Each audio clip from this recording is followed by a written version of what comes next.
I'm really surprised that people are still looking for ways to cut expenses and make money doing jobs like filling out surveys or maybe selling things on eBay to try to make an income. And while those are great ways to make $100, $200 a month, they're still putting a lot of time and effort into doing that. And the reason I say I'm surprised is because in our culture today, the internet online is a fantastic way to make thousands of dollars. And you might say, yeah, but I don't have any skills. I have no idea what to do.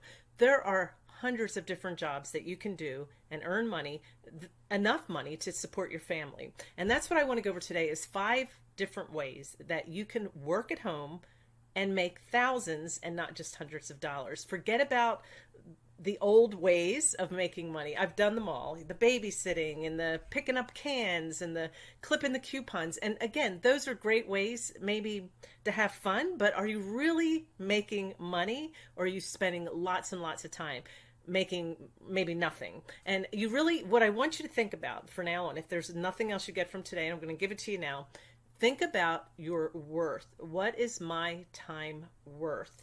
And how much money should I be making at a minimum for the time that I invest? And many times we'll do things like sell on eBay or go have a yard sale or, fill out surveys online and make a little bit of extra money. But by the time we look at how much time that we've invested, even though you might have made $500 or $600, you may find out that you're only making minimum wage. And while you're doing that, you're probably saying, well, I don't want to go make minimum wage. I'm worth more than that. And you are. So today I'm going to give you 5 different ways that you can work from home and make thousands. All right, so let's look at number 1.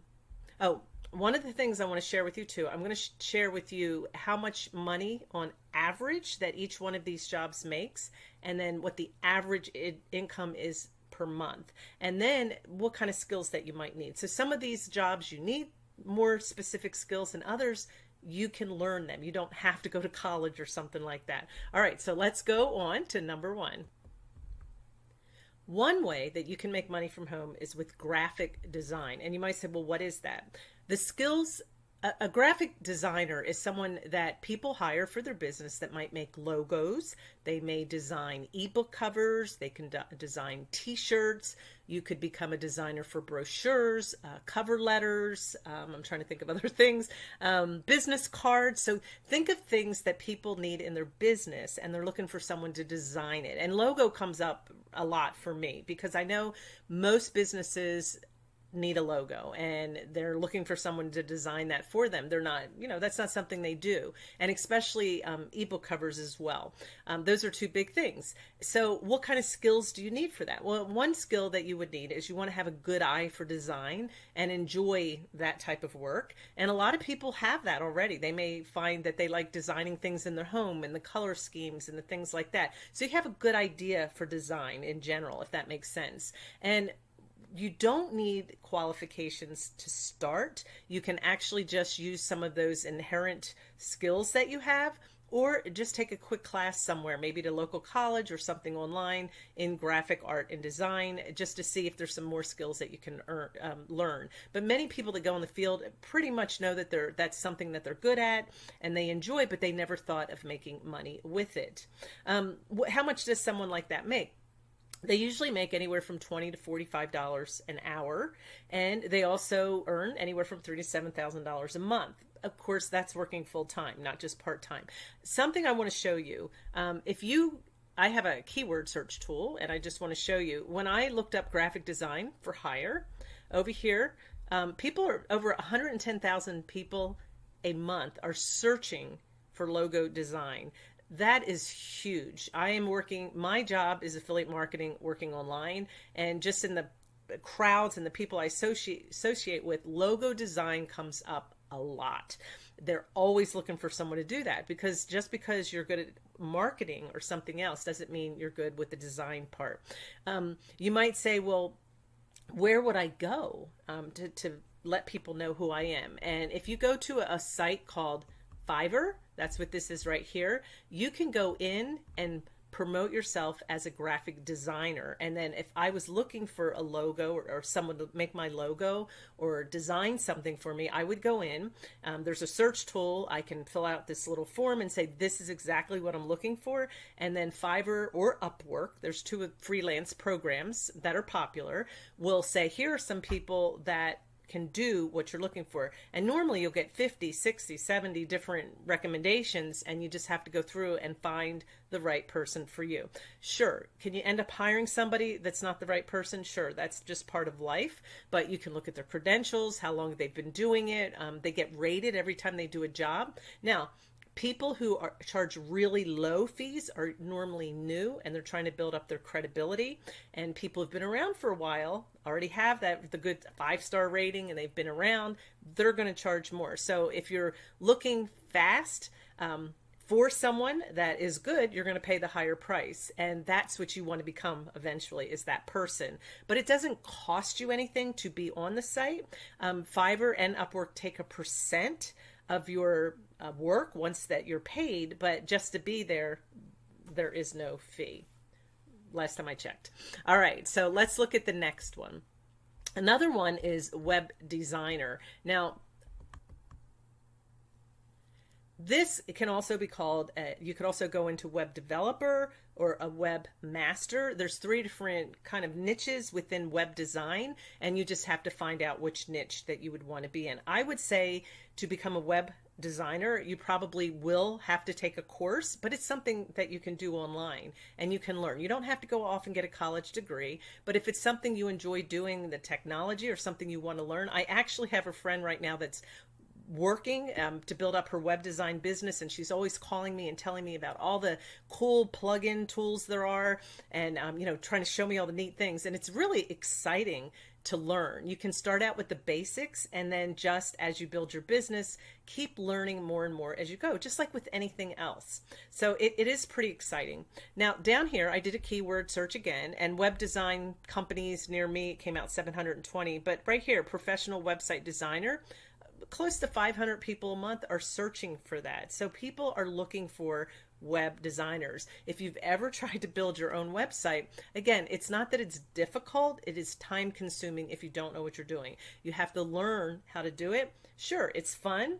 It's not anything anybody can't master, but it takes time. And that's why a lot of people just want to hire it out and get it done. You only have so many hours in a day. So what do they make? They usually charge between $2,000 to $5,000 to build a website. So it's by the project, and they typically, a good website designer could do 2 to 5 projects a month. So they could earn $4,000 to $20,000 a month. So earning $4,000 a month by working part-time is pretty good money, if you ask me. The third job that I have for today that you can work from home and earn money is as a video editor. Now, a video editor can also freelance their work on Upwork or Fiverr. There's other freelance companies, but those are 2 of the popular ones, like I said. But as a video editor, again, within my market of affiliate marketing, a lot of people are wanting to make videos on YouTube, and they want them, maybe they can do their own videos and do the basics on their own, but maybe they want to bring it up a notch and have somebody else edit that video for them and do some more advanced editing. But then again, I know people that hire virtual assistants, people that will just upload their videos for them and make a thumbnail and type in the description. So all those basics for making a video that anybody can pretty much do and teach themselves, they hire people, not because they can't do the skill, because they don't have time to do everything. A lot of these marketers that you see online, or these influencers, they get pretty big. There's lots of things to do, and they start to hire other people to do some of these jobs for them. And what would a video editor do? Well, you could come in, like I said, learn the basic skills. You could be self-taught in doing that with a program. There's one called Camtasia, as an example, or you can take some courses to get advanced skills. A lot of times, if you buy a program like Camtasia, they will give training within the program, and go ahead and teach you how to use everything, that all the tools that they have, and you could take the time to really dig in and learn all the advanced skills. Now, what do they make? They will make anywhere, a person with basic skills usually makes about $15 an hour, which is nothing to sneeze about. If you're more advanced, you're going to start charging $40 to $50 an hour. And those are fees that I saw when I went into Fiverr and Upwork and just kind of looked around to see what people were charging.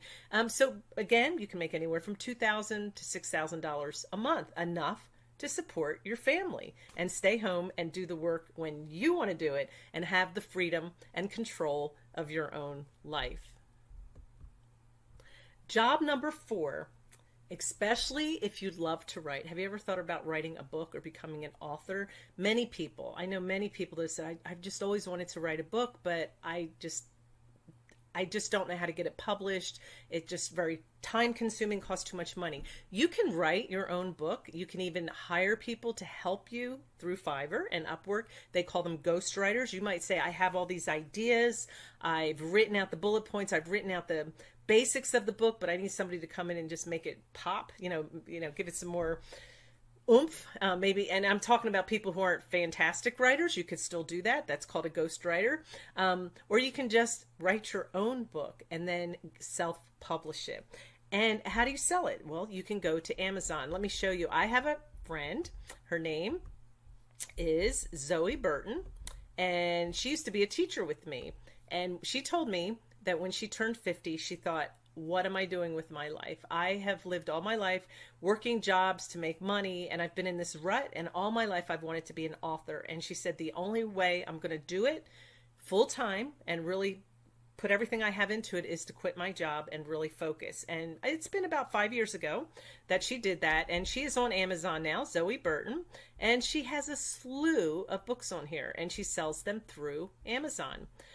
Some of them are Kindle, some of them are paperbacks, some of them they put into groupings, but she kind of always loved Pride and Prejudice, so she kind of does a variation of it and writes books. So, and she's supporting herself. She's been supporting herself for 5 years now. Lives in a house and makes enough money to support herself. So again, you can make about $5 a book and an average of $1,000 to $5,000 a month if you have several books to sell. Obviously, you may not make that on one book, and Zoe here has written several, and it depends on how much effort you put into it. I'm friends with her, and she's always writing and always applying herself. She treats it as her job. But again, she still has that freedom to write when she wants. She doesn't have to go clock in 9 to 5, and it's a pretty good income. Not making millions, but it's enough to live off of. And that's what I'm trying to show you today. You don't have to become a millionaire. We just want to make enough money so that we can live a life that we want and not have to clock in for somebody else. All right, we have one. The 5th job that you could do and work at home is to become a sales copywriter. You see sales copyright every day. You see it in ads, you see it on Facebook, you see it on people's websites, you see it on billboards, you see it on the back of cereal boxes, on people's shirts. Anything that has to do with advertising or sales is called copyright. So you would become a sales copywriter. Now, do you have to have skills? Yes, you have to have some good writing skills. Remember back in junior high when you had to write those persuasive papers? Well, that's all for sales. If you're really good with persuasive writing and you're good with engaging people, you probably might look into this, and you might need to take a class to learn the techniques and things like that. But if inherently you have those skills, then this would probably be for you. You definitely want to also have good human psychology and be good with marketing. And again, those are classes that you can take. You don't have to go to the local college. You can do it online. Take those classes to help you become better with those persuasive skills. And some people, I've met people that just teach themselves. They go out and research, look at some ads that are doing really well, and then they say, hey, I can do that. And they're just really good at teaching themselves and acquiring those skills on their own. Again, a copyright salesperson will charge by that project, anywhere from $150 to $2,000 per project, depending on what it is. And they make anywhere from $2,000 to $12,000 a month. Pretty cool. All right, now I want to show you some sales here, just some examples real quick. Like here, this is a landing page to a website, and somebody created that. That's copyright. All this here in the center is copyright for sales. They want this person to buy something. They want them to start a 30-day free trial. And by reading those words, you're going to go, yes, I want to do that. And you give your email address and click that link. So that's good copyright. There's others down here. This one's Drink an Orange ad with Sunkist. So they had an ad right there. You can see that. You see them in magazines, everywhere you look. Here's one for a ski resort. So many places that you can use your skills as a sales copywriter. And again, you might even have t-shirts designed where it has some kind of an ad on the t-shirt, or hats or things like that. All right, so those were 5 different ways. I do have a link below where I have a playlist where I've done other videos with other jobs you can do online. I know all kinds of people are always looking for jobs to do online. My heart goes out to stay-at-home moms. They want to provide an income for their family, but also stay at home and take care of their children, because it is hard to have to leave the house. Somebody wants to be there and be the anchor for the house, but they still want to do a job. And a lot of times moms will take on jobs like babysitting, or, like I said, looking on apps and finding ways to make money, or filling out surveys. Well, these are things you can do and make a significant income, and again, still do it around your family. So look at that playlist. There's other jobs. If none of these sparked an interest, don't give up, because there is something out there for everybody. I also, you heard me talking about affiliate marketing. I have a free step-by-step business plan below that you just click, and it explains to you what it looks like. And that is a way to earn a passive income. That's where my heart is. Earning passive income that I don't have to hire other people. I'm a one-man show, and it's always going to be there forever. And then third, I did mention Camtasia earlier, so there is a link down there if you were looking at video editing and you never heard of Camtasia. There's a link down there if you want to check that out. So leave some comments. Let me know if there's other things you've been looking for, or let me know if one of these 5 was something that piqued your interest. And if I see there's enough people that made comments, I'll go ahead and do some more in-depth video for you if you would like.